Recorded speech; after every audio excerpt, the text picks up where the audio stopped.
todas e a todos. Então, hoje nós vamos realizar mais um encontro do ciclo de encontros sobre educação e saúde mental, que é organizado e promovido pelo projeto de extensão Medusa, pelo GT de Saúde Mental do Instituto de Psicologia da URGS, PET Psicologia e Programa de Extensão Clínica Feminista.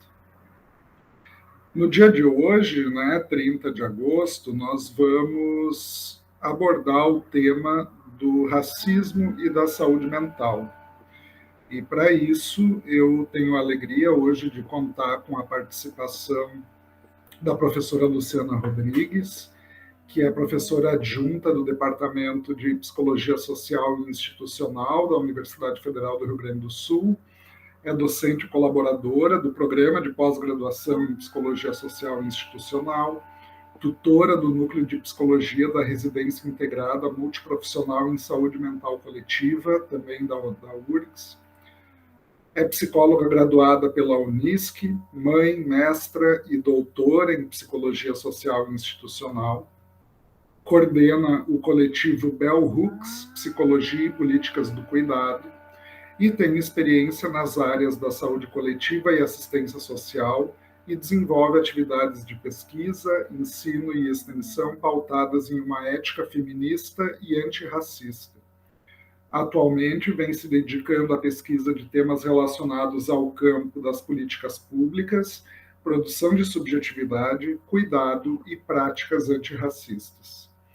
Então, antes de mais nada, queria agradecer mais uma vez, Lu, pela tua disponibilidade, por ter aceito o convite há muito tempo atrás, E gostaria que tu te sentisse muito à vontade aí, para conversar com a gente, sobre esse tema. E depois de um momento, então, de exposição, nós vamos parar a gravação e abrir os nossos microfones para poder conversar com a professora Lu, tá? E dizer mais uma vez a minha alegria de contar mais uma vez contigo numa atividade conjunta, tá bom? Muito obrigado. Então, boa tarde a todas, todos e todes. Agradeço, Moisés, pelo convite, por estar aqui hoje, conversando com você sobre esse tema, que envolve saúde mental e racismo, e pensando em como eu poderia contribuir, o que eu poderia trazer, como forma de instigar essa conversa. Eu pensei em trazer para vocês uma história, em começar contando uma história, e para que, a partir dessa história, a gente pudesse ter elementos, para seguir conversando. E é uma história que eu escrevi para um capítulo que eu escrevi também com a minha companheira, que é psicóloga também, para um livro para pensar ferramentas, para a política de assistência social a partir, das questões raciais. Então, eu queria pedir licença para vocês, eu fiz, enxuguei um pouco a história, assim, mas eu queria pedir licença para vocês para fazer a leitura, desse material, e dizer para vocês que, como eu vou ler, eu não vou, ver se vocês vão postar aqui no chat, ou se vão falar, mas que vocês se sintam à vontade de poder interagir mesmo enquanto eu estiver lendo, assim. Mas então eu vou passar para o texto aqui, por favor, sintam-se à vontade mais uma vez, se vocês quiserem, abrir o áudio, ou escrever aqui no chat, o Moisés me avisa, se alguém escrever alguma coisa, fizer um comentário. Mas eu vou passar então para a leitura. Como o Moisés já falou, eu sou professora do Departamento de Psicologia Social, colabora do PPG-Psi, e coordenadora do coletivo Bell Hooks, Psicologia e Políticas do Cuidado, entre outras coisas e outros lugares, que são lugares que não estão escritos lá no Lattes. Eu sou uma mulher cis, negra de pele clara, mãe de um menino em seus 5 anos, lésbica, uma psicóloga, professora, pesquisadora, com um corpo implicado com as questões raciais e a produção coletiva de uma psicologia antirracista. Eu falo desses lugares, dos lugares da onde eu tenho produzido, porque eu não acredito na possibilidade da gente construir encontros para pensar e produzir e experienciar políticas do cuidado se a gente não tiver a possibilidade de estarmos inteiras e inteiros nesses espaços. Então, mais uma vez, agradeço pela confiança, pelo convite de estar aqui conversando com vocês, e pensando produção de saúde mental, né, numa perspectiva que possa ser pautada numa ética antirracista. E apostando, então, né, na ideia de Bell Hooks, né, como eu falei para vocês antes, né, eu sou coordenadora de um coletivo que se chama Bell Hooks, né, que é uma intelectual feminista, negra, estadunidense, né, pensando com ela, né, que eu gostaria de trazer essa história que eu falei para vocês, que eu gostaria de compartilhar e narrar aqui nesse momento, né, como uma forma de instigar essa conversa sobre cuidado e saúde mental e racismo. Então, eu vou ler aqui para vocês. Meu pai recentemente me contou de um tempo em que meu avô passou a sofrer ataques racistas sistemáticos de uma senhora que vivia na casa que dividia o terreno onde ficava a ferraria do meu avô. Todos os dias, ele ouvia xingamentos racistas, se mantendo silencioso frente a esses ataques. E houve um dia em que, chegando ao trabalho, meu avô recebeu, vindo da janela da casa dessa mesma senhora, um pinico cheio de urina sobre a sua cabeça. Esse foi o limite para o meu avô, o limite do que o seu corpo pôde suportar da violência racial que o atingia diariamente. Desde aquele dia, meu avô nunca mais foi o mesmo. Passou a ficar em silêncio, perdido consigo mesmo, noite adentro em sua ferraria. Era preciso que os filhos fossem chamá-lo para voltar para casa. Depois, passou a não sair mais de casa, até que só o quarto ele passou a habitar, sem comer, só tomando água e saindo para ir ao banheiro. Qual corpo aguentaria tal situação? Minha avó já não sabia mais o que fazer vendo o corpo do meu avô enfraquecer, trabalhando incessantemente, lidando com o espreitar da fome. Ela sabia que meu avô precisava de ajuda, mas ele não aceitava sair de casa. Já tinha avisado que passaria tempo no quarto, pois estava lutando com os inimigos.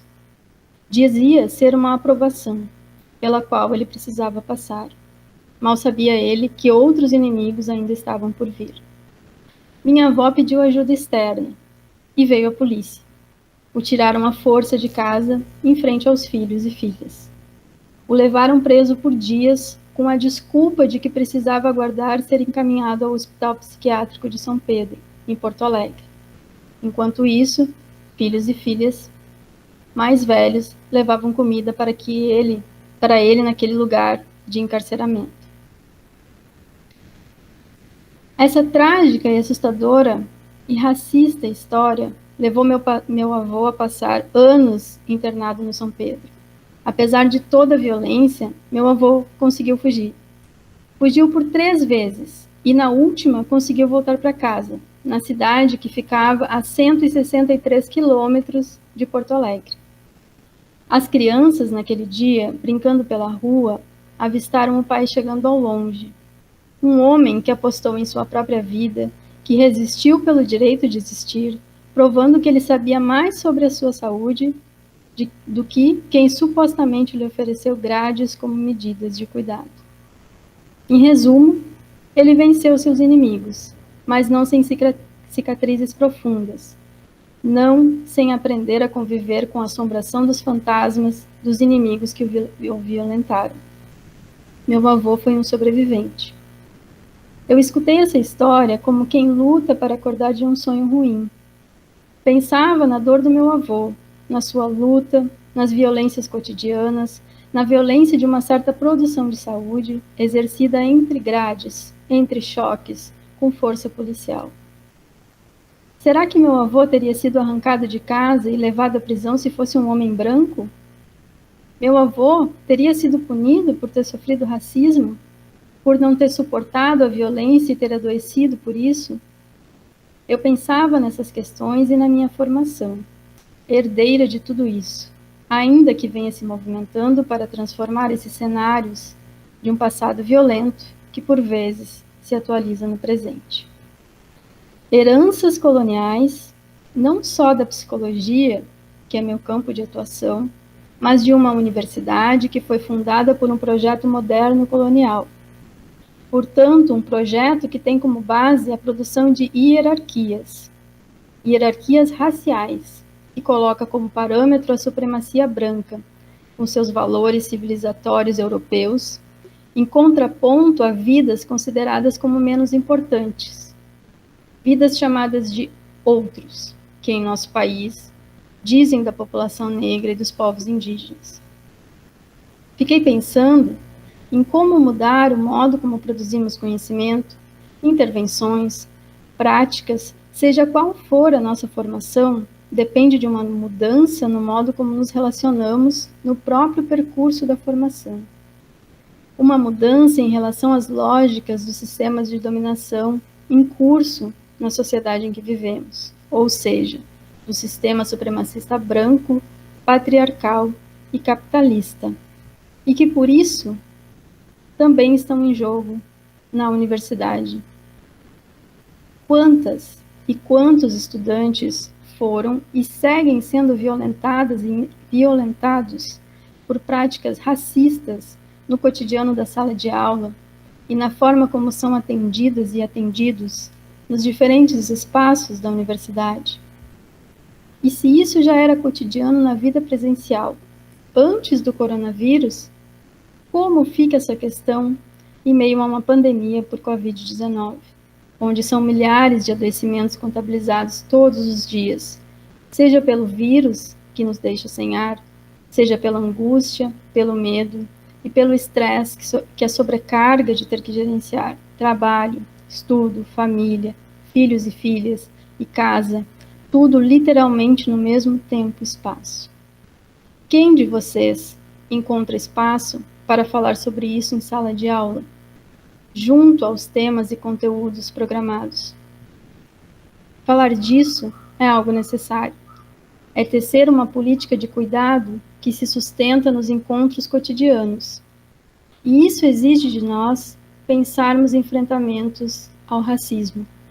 Pois, mais uma vez, a população que mais sofre os efeitos violentos e mortíferos desse cenário é a população negra.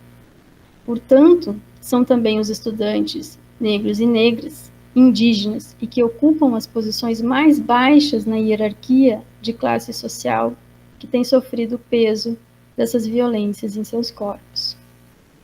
Como a academia pode aprender e produzir práticas antirracistas se vocês, enquanto estudantes, não são acolhidas e acolhidos no espaço da universidade? Se não são escutadas e escutados quando denunciam a violência racial sobre seus corpos? Quando ouvem que precisam se esforçar mais para merecer passar em uma disciplina, pois não estão no mesmo nível dos outros? Aliás, quem são esses outros? Quando escutam que há as estudantes e os estudantes cotistas e os estudantes da URGS. Quem são os estudantes da URGS? Quando escutam que estão exagerando com ideias de perseguição e não efetivamente sofrendo racismo. Quando são barradas e barrados na escolha de autoras e autores negras e negros para compor seus trabalhos. Quando escutam que agora tudo é racismo, que não é possível nem fazer uma piada, que devem aprender a falar direito, ao passo que em outras situações são convocadas e convocados como únicas e únicos sujeitos a falar sobre as questões raciais em sala de aula, como se pessoas brancas não tivessem que ter responsabilidade e compromisso com a luta antirracista. Todas essas questões, e mais tantos outros exemplos que eu poderia ficar trazendo aqui, produzem adoecimento, desistência e exclusão. E que espaços para discutir o enfrentamento dessas práticas racistas vocês, estudantes, encontram em sala de aula? Que espaços encontram para falar e serem escutadas e escutados sobre suas experiências em meio às violências raciais? No cotidiano universitário? Qual o lugar das discussões raciais na universidade? E qual o lugar das discussões raciais em uma disciplina? Qual o lugar da experiência vivida? Isso me lembra o que tenho aprendido com Bell Hooks, a intelectual negra feminista estadunidense que eu citei anteriormente. Lembro dela aqui porque ela nos convida a pensar questões fundamentais para que a educação e, portanto, o espaço da sala de aula possa ser um espaço de respeito e de crescimento mútuo, de transformação social, que só será possível se aliançada à luta antirracista, feminista, anticapitalista e contra todas as formas de colonização e dominação da vida. Bell Hooks nos ensina que os espaços educacionais não são simplesmente o partilhar de informações. Junto a isso e aos conteúdos a serem aprendidos, precisamos buscar o conhecimento acerca de como viver no mundo, juntar vontade de saber e vontade de vir a ser. O que aprendemos na universidade nos ajuda a sonhar com o que desejamos nos tornar? O que vocês têm aprendido hoje tem respeitado suas histórias? Quando oferecemos informações e conteúdos sem tratar das ligações daquilo que se aprende com as experiências globais de nossas vidas, é no paradigma moderno colonial que estamos apostando, mesmo quando a gente não se dá conta disso. É preciso, sim, sonharmos um amanhã a partir de uma política de cuidado antirracista, de práticas amorosas, não no sentido romântico e abstrato do tema, como comumente consideramos o amor, mas a partir de práticas de comprometimento com a diversidade da vida e contra os sistemas de dominação. O amor como prática de liberdade, como ensina Bell Hooks, exige nossa escolha e exercício cotidiano de práticas relacionais que envolvem carinho, afeição, reconhecimento, respeito, compromisso, confiança, honestidade e uma comunicação aberta. E nesse caminho, não há produção de cuidado e de saúde possíveis que transformem a educação se ela não estiver aliançada com a luta antirracista. E isso, caras e caros, envolve o comprometimento de pessoas brancas em repensar seus privilégios e as práticas de silenciamento e violência atuada nos encontros cotidianos com estudantes negras e negros da universidade. Essas são algumas das reflexões que o convite, em estar aqui com vocês hoje, acionou em mim. Eu espero que elas possam contribuir para que a gente siga conversando e pensando juntas e juntos formas da gente produzir saúde mental, produzir cuidado e se engajar na luta antirracista.